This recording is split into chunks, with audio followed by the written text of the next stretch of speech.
Welcome back, everyone. We've got a really fascinating deep dive for you today, all about Franz Schubert. Yeah, you guys sent in some amazing stuff about this composer. So much to unpack. I know.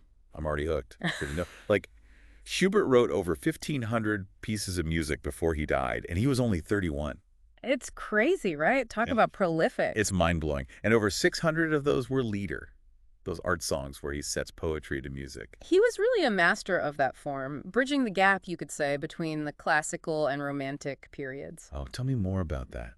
I've always been fascinated by that shift in music, from the elegance of the classical era to all that emotion of the Romantics. Yeah, it's a pretty big shift, and you can hear that in Schubert. He takes those classical structures like from Mozart or Haydn, Right. and he infuses them with this incredible depth of feeling. Like suddenly it's personal, it really pulls you in. Okay, I'm ready to be pulled in. Let's start at the beginning. Where did it all begin for Schubert? Well, he was born just outside Vienna in 1797. His dad was a schoolmaster, so kind of musical family. Schubert actually got his first music lessons from his father. Oh, wow. But get this, he was so talented, he quickly surpassed his teachers. Seriously? As a kid? As a kid, apparently he was writing symphonies before he was even a teenager. It's wild. That's unbelievable. So where did he go from there? I mean, what do you do after you've mastered everything your teachers can show you at like 12 years old? Well, luckily for him, at 11, he got into this really prestigious school in Vienna, the Stadtkonvikt. Ah, so you're surrounded by other talented kids. Exactly. And imagine the music they were studying. Mozart, Haydn, Beethoven, Yeah. all the greats. It was like a musical breeding ground. Wow, that must have been so inspiring for him. Absolutely. And you can really see how that influenced his development as a composer. So what was he writing at this time? I mean, I know he's famous for the Lieder, but was that his main focus back then? He was already drawn to songwriting, yeah. He set his first Goethe poem to music when he was just 17. Yeah, he was clearly drawn to those lyrics. But he was also composing other stuff too, like chamber music, symphonies. Oh, wow. He even wrote an operetta. No way. It seems like he just wanted to try everything. It's like he couldn't get enough of music. Exactly. So what happened after he graduated? Did he just dive headfirst into being a composer? Well, not exactly. He actually became a school teacher, like his father. But he kept composing all along, It was obviously his true passion. Yeah, I can imagine. It must have been tough to juggle both. So was he still in Vienna at this point? Yes, he was still in Vienna, and thankfully he had a really supportive group of friends who championed his music. They'd have these gatherings called Schubertiads to hear his latest pieces. Schubertiads. I love that. Sounds like a fun time. But was he having any success outside that circle? Well, his songs were starting to get some recognition. His friend, Johann Michael Vogel, this baritone singer, he started performing Schubert's Lieder, and people really loved them. Ah, so word was starting to spread. Slowly but surely. But what about the operas? Was he having any luck with those? Unfortunately, not really. He kept getting rejected by theaters. Oof, that's got to be tough. It was. And then to make matters worse, there was this incident. Schubert and his friends actually got arrested by the police one time. What? Seriously? Why? Well, it was right after those Napoleonic Wars, and there was a lot of suspicion surrounding student gatherings. The police were worried about, potential revolutionaries. Oh, wow. I guess that puts things in perspective, huh? Definitely gives you a glimpse into what life was like back then. Yeah. So we've got Schubert navigating all this political turmoil, facing rejection with his operas. But his songs are starting to gain some traction. Sounds like a real mixed bag. It definitely was. This is fascinating. I can't wait to hear what happens next. So Schubert's facing these hurdles, right? But it sounds like things might be starting to look up for him, at least a little bit. Yeah, around 1821, a few things happened. First of all, remember Johann Michael Vogel, his friend who was singing his songs? Right, the baritone. Yeah, well, word was spreading. People were starting to take notice. And then, in that same year, Schubert was finally admitted to the Gesellschaft der Musikfreunde. Oh, wow. What is that? It's the Society of Music Friends in Vienna, like a really big deal for musicians back then. So he was finally getting some recognition. Exactly. Official recognition from the musical establishment. It's got to feel good, right? Sure. But, Yeah. The opera world, that was still a tough one for him. Oh, no, really? Still getting those rejections? Yep. 2 more operas rejected in the next couple years, Alfonso and Estrella and Furibras. Man, that's rough. It's crazy how the same composer who was writing these incredibly popular songs just couldn't seem to crack the opera scene. Right. It's like tastes were just so different back then. What they considered good opera was just not what Schubert was doing. Yeah, I guess tastes can change a lot over time. Absolutely. And speaking of things changing, around this time, Schubert's health started to decline. Oh no, what happened? Well, he contracted syphilis, which obviously had a huge impact on his life. That's so sad. And, on top of everything else he was going through, it's just heartbreaking. It really is. But despite all that, 1821 also marked a real turning point in his career, because that's the year Erlkönig premiered. Ah, Erlkönig. I love that piece. It's so powerful, so intense. Right. And it was a huge hit with audiences. Finally, it seemed like Schubert was getting the recognition he deserved. I can see why. It's like the music tells the story so vividly, even if you don't understand the words. Exactly. Like, you can hear the father's desperation, the pounding of the horse's hooves, the eeriness of the Earl King's voice. It's incredible. Yeah, it's like a mini movie score all in one song. Totally. So after Erlkönig, things started to look up for Schubert, at least a little bit. In what way? Well, for one thing, his music started to get published. Ah, so it was reaching a wider audience. Not just his immediate circle anymore. Yeah. And then, in 1823, he composed one of his most famous song cycles, Die Schöne Müllerin. Oh, I've heard of that one. But I have to admit, I'm not totally sure what a song cycle is. Can you explain that? Sure, yeah. A song cycle is basically a collection of songs, usually for voice and piano, that are all connected by a common theme or narrative. Okay, so like a story told through music. Exactly. It's kind of like a mini opera. And Die Schöne Müllerin is this incredibly moving story of unrequited love. A young miller falls for this beautiful girl, but it doesn't work out. Ah, the classic tale of heartbreak. Yeah, it's a theme that never gets old. But what makes Schubert's song cycles so special is the way he captures the emotion, the psychology of the characters through music. It's like you can really feel their pain, their longing, their hope, all through the music. Exactly. And that's why his music still resonates with us today. It speaks to something universal about the human experience. Absolutely. So we've got Schubert facing setbacks, but also achieving some recognition. And on top of it all, he's dealing with health issues. It's a lot to take in. It is. It's a pretty intense period in his life. And yet he keeps composing all this amazing music. That's the thing about Schubert, right? He just never gave up. Okay, so what happens next in his story?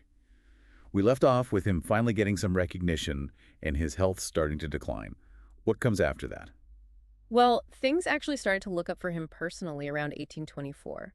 His published work started to generate some income, and he didn't have to teach anymore. Oh, wow, that's huge. So he could finally focus all his energy on composing. Exactly.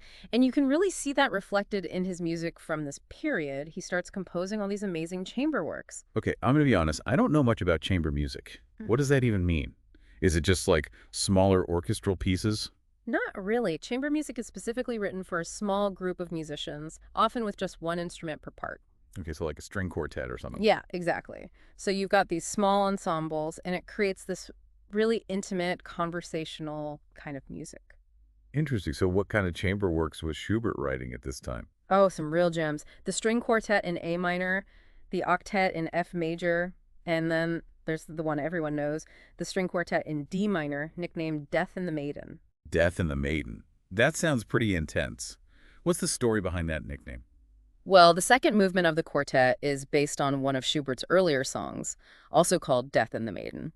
It's about a young girl pleading with death to spare her. Oh, wow. That's heavy.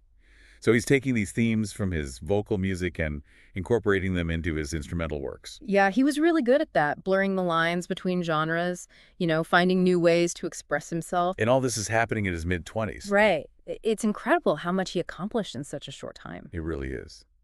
So what about his personal life during this time? Was there like a special someone, a muse?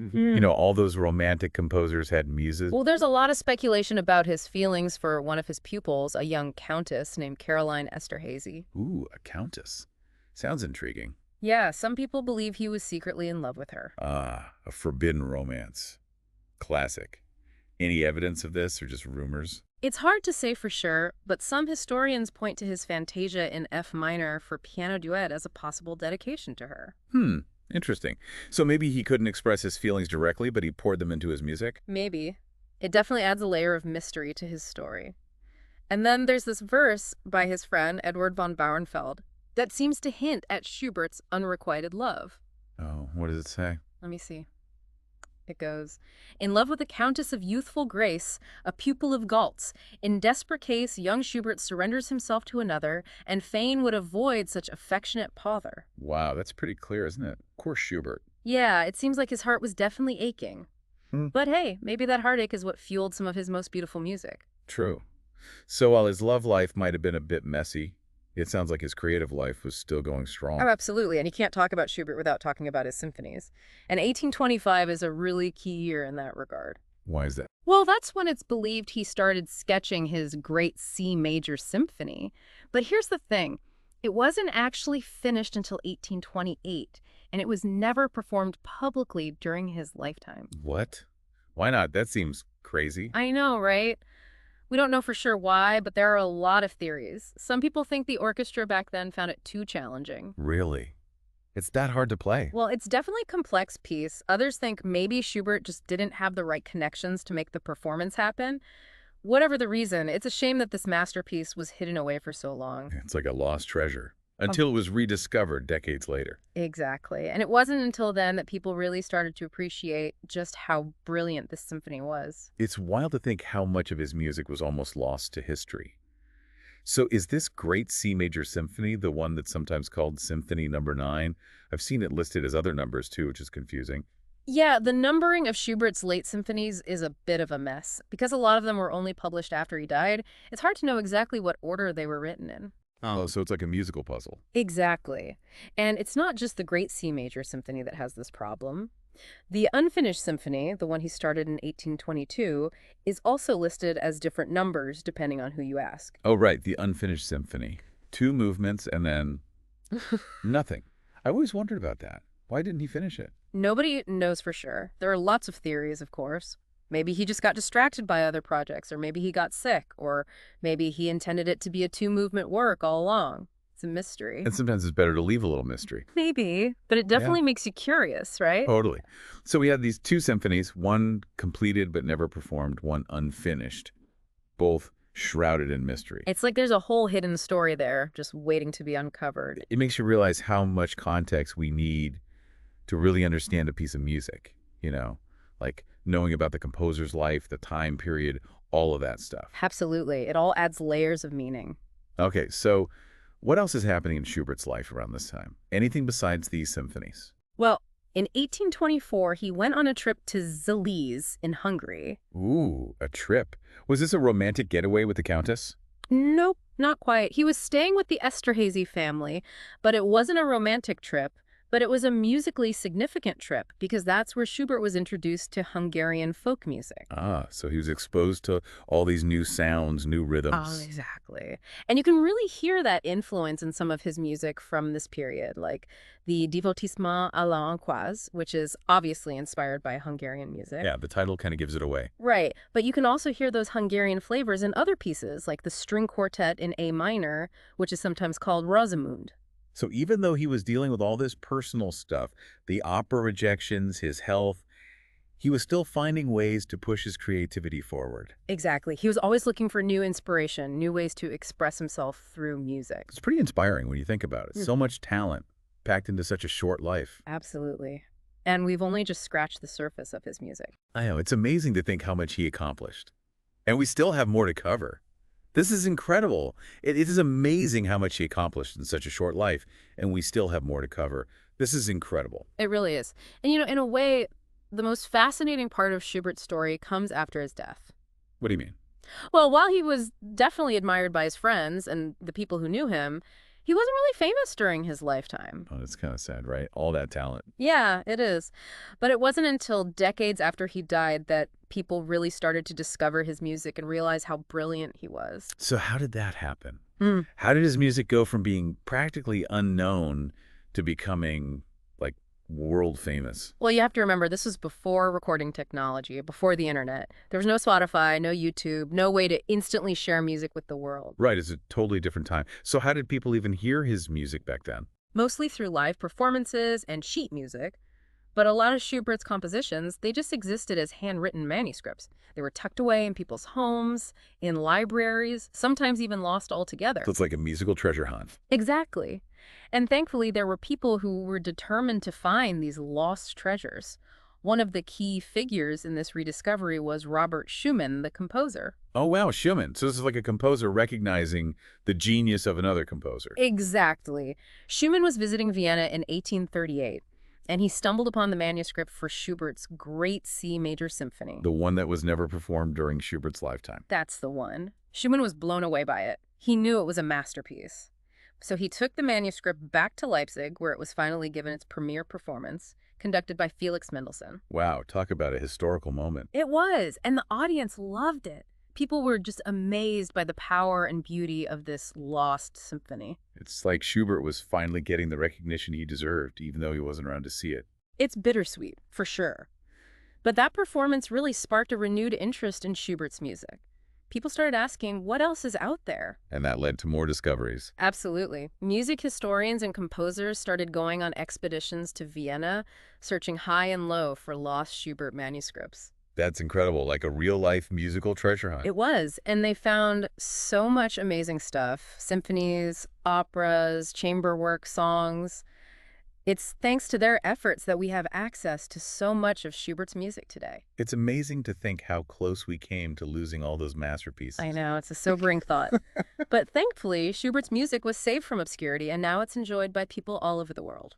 So what would you say is Schubert's biggest legacy? I mean, how has his music shaped the world? Well, first of all, he's considered one of the greatest composers of all time. His music is performed and recorded constantly, and his lieder are still some of the most popular art songs out there. Yeah, he's definitely earned his place among the greats. But what about his influence on other composers? Did his music inspire other people to write in new ways? Oh, definitely. Composers like Liszt, Brahms, Bruckner, they were all deeply influenced by Schubert. His innovative harmonies, his dramatic storytelling, his gift for melody, it all had a huge impact on the generations that followed him. It's like this incredible chain reaction of creativity, Yeah. one composer inspiring the next. And so Exactly. And I think Schubert's influence goes even beyond the world of classical music. You can hear his melodies in movie scores and pop songs, even in video games. That's true. His music just seems to seep into everything. Hmm. I think it's because his music is so emotional, so human, It speaks to everyone, no matter what your background is. I agree. It's like he taps into something universal about the human experience. Love, loss, longing, joy, all those big emotions that we all feel. And he does it with such beauty and honesty. It's pretty amazing to think that one person could create something so powerful. Well, on that note, I think it's time for us to wrap things up. Yeah, it's been a fascinating journey exploring Schubert's life and music. I know, I've learned so much. Thanks for taking us on this deep dive. Of course, it's been my pleasure. And to everyone listening, I hope you'll take some time to really listen to Schubert's music, to appreciate his genius, and to maybe even discover your own personal connection to this incredible composer. Beautifully said. And thanks to all of you for listening. We'll see you next time for another deep dive.